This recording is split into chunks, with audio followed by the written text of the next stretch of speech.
have had this relationship with swearing over the last, how old am I, 41 years. I'm quite convinced it's wrong. And I think I've got good arguments for it. But it is interesting that more and more we're tolerating swearing. Oh, yeah. I saw last week, I think it was last week, sometime I was in a hotel, and there's a film that was being shown, and I'm not joking, I'm not even exaggerating, honestly. Every second or third word was an expletive. So this person was not able to say much because every second or third word was an expletive. Yeah. What's your problem with that? I know what it is, but I want you to tell well, us. First of all, it's ugly.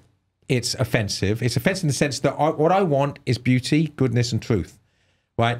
Language which is peppered with expletives is full of none of that. At the best, it's getting in the way. At worst, it's violating and destroying it. And it's habit forming. The sort of people that watch those sorts of films will talk that sort of way. So it's contagious. Yeah, and as you would expect, that it's all violence, narcissistic, self-centeredness. That sort of language is, if you like, an outpouring of that which is inside, right? Yeah, frustration often is what it communicates frustration. Like when you stub your toe, you don't say, oh, golly dear. You might, but you might just it's like a sound. It's like an ape beating its chest. It's no longer articulate. Yeah. Lately, I've got a really bad neck at the moment, a damaged neck, which I'm having chiropractic on. But I'm managing most of the time just to say, ouch. Yeah. When it hurts. Yeah. Nothing worse, you know. Well, I mean, there's lots of, I think, clever arguments for swearing, but here's a not so clever, but I think very convincing one. If you and I and a few fellas were sitting around together, you know, let's say we were at the pub, and everyone around us was swearing. And we were there for 3 or 4 hours, and I had a lot to say, let's say. But I didn't swear once. And nor did I make people feel bad about the fact that they were. There are times where that may be appropriate. A child or a woman walks in the room. Come on. But it's just us. So I'm not making anyone feel bad about it, but you notice at some point, this fella's he hasn't sworn once. You have more respect for me. Yeah, absolutely. That's the point. In fact, you've evangelized.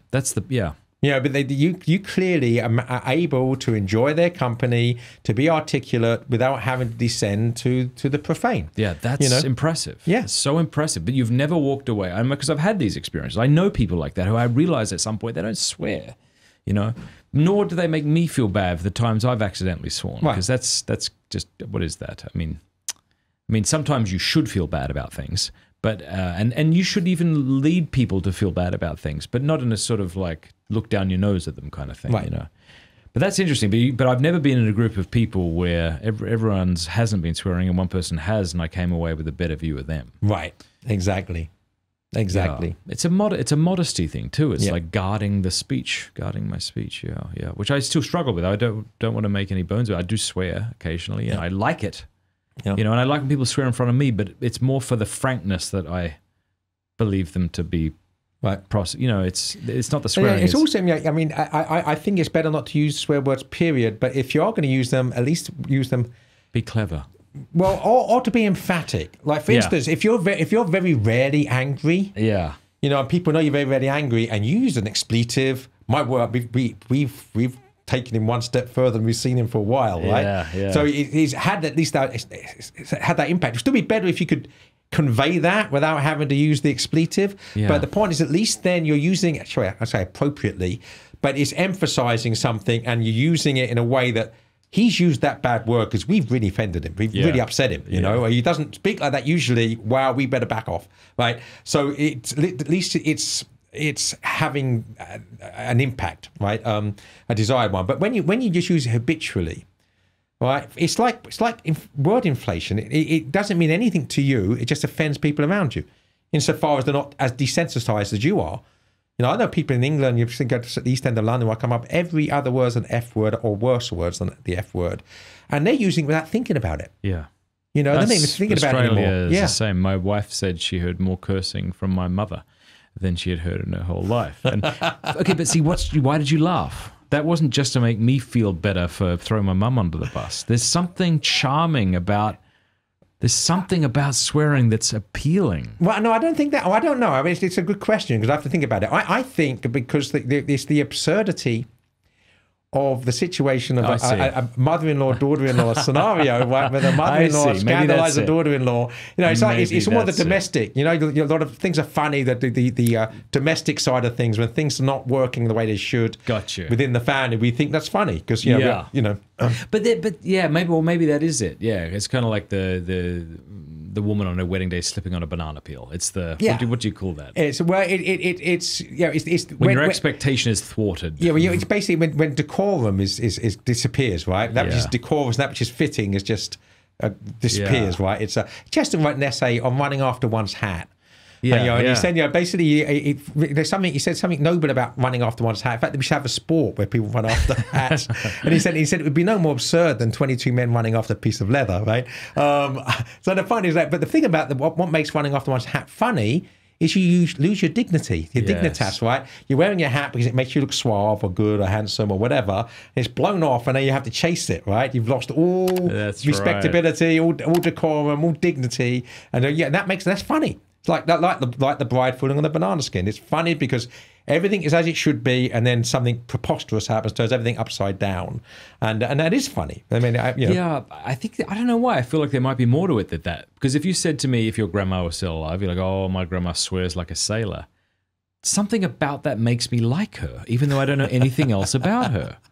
Now, what is that? Again, I think it's something about frankness. She speaks her mind. She doesn't much care what you think, which I understand is probably a vice. And you know what's interesting is if you said your granddad did, I wouldn't find that as interesting or charming. Yeah, I don't know.